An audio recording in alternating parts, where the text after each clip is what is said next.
And hey guys, it was great seeing you again today.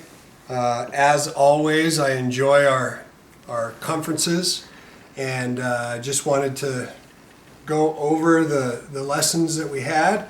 The first thing that we did is we learned how to tie a belt. So take your belt right in the middle of it. stand back a little bit. I will. Okay, thank you. See, both the ends are the same distance, right in the middle, and that's going to go right across the front of my waist, right under my belly button. I'm going to cross my belt in the back and bring it out front, and I should have two tails the same length, okay? I'm going to take the tail from my right hand, and I'm going to cross over both the tail that's in my left hand and the belt that's around my belly, okay? I'm crossing over with this one, and I'm going to come up underneath both of them, just like that. So now I've got one tail hanging out the bottom and one tail hanging out the top. I'm going to take the tail that's hanging out the bottom, and I'm just going to turn it across underneath the tail that's hanging out the top, and I'm going to go over the top of it and come up through the loop with that tail that was hanging out the top that I went over the bottom tail with, and I'm going to pull it tight. And that's how we tie our belts. Nice knot. We learned today a couple of really cool moves. The first one we learned is we call it windshield wipers. So from this position, remember last week we were in a good butterfly guard, and we would tuck a foot and use our hand to post and get up over that knee. Well, this is very similar to that. From here, we're tucking this foot, but instead of using this foot to pull us up, we're going to tuck it behind us, and we're going to rotate our knees over our feet. We're going to plant our feet on the mat and rotate our knees over the top. Then from here, we got up, windshield wipered our feet across, and sat down and did it again. Auntie Christy loves this one. And we can go around and around in circles. We can go both ways.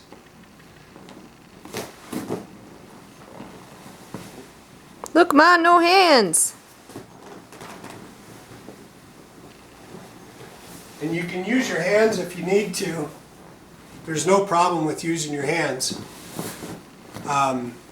But it just makes it a little more challenging to not use your hands. So if you can work up to not using your hands, start with using your hands, and then if you can work up to not using your hands, then that'll be amazing.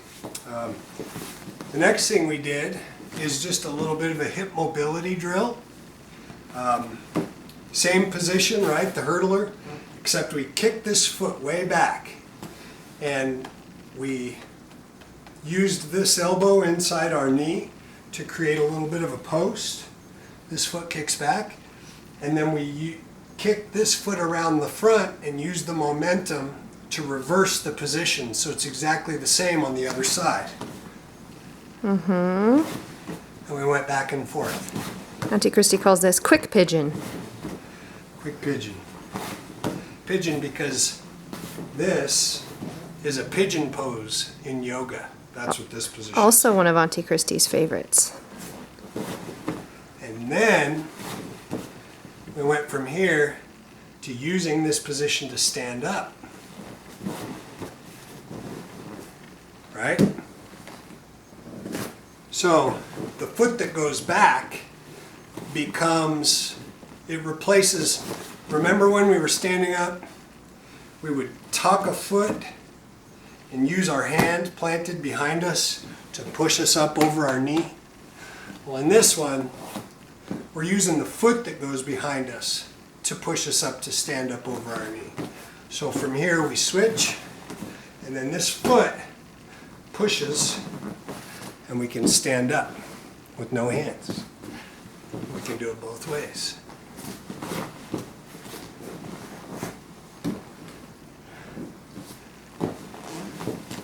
What else did we learn?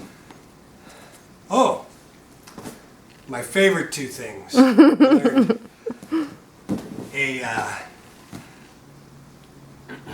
basically the same thing but from a roll. So we're gonna roll back, touch the mat above our head with our toes, and as we roll forward, tuck that foot and come on up into a nice lunge. Okay. I'll watch And you do the roll other- back. What fun. And then from this, we incorporated a technical stand-up to the same motion. So instead of standing up forward, we tuck and everything's the same, but we use this hand to plant. We lift our hip up and we stand up backwards. So we're moving back instead of forward and still standing up. That was everything. Again, I'm really proud of you guys. I'm really happy that you're practicing every day. I can tell you're really good at the stuff that we practiced last week, and I'm really looking forward to seeing you again in this next week. So until then, keep training, and see you next time.